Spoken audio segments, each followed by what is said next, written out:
ñoo ngi lay ñaan nga abonné ci chaîne bii di Buzz 221 HD chaîne YouTube bi xew ci jamono bi leen di jox xibaar yu wér te wóor ca tàng-tàng ba abonnez-vous pour ngeen di mën di jot suñuy vidéo. bu loolu weesoo tamit ñu leen di xamale Serigne Cheikh Thioro la tant que may ñëw ci délégation bii dama lay fàttali rek ne la nga yóbbante bi nga jàllale ñu ko ci président Ousmane Sonko xam nañ ne li koy xaar rëy waaye bu ñu rombee législative bi ba 2024 ba yàlla dogal mu yor réew mi malgré que tey li ëpp ci réew mi yëpp danañ tàmbaliwaat di ko jàmboo ko mere ndax réalité réew mi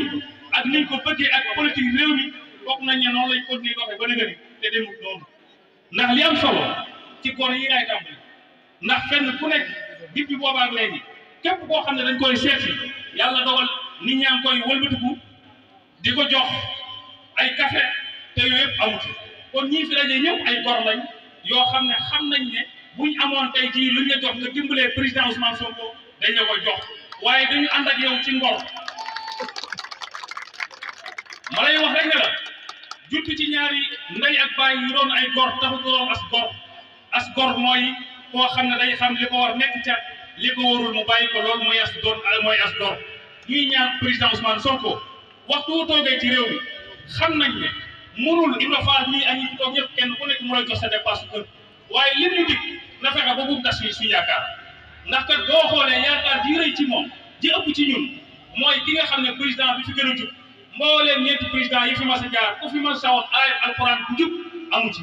kenn ku nekk ku lay wax sallallahu ala muhammad mu ko wax ju mag te mooy ki nga xam ne dafay ñëw andil ñu baqara ba naase te Serigne Touba daf ñu doon wax ne waxtu bu ngeen gisee koo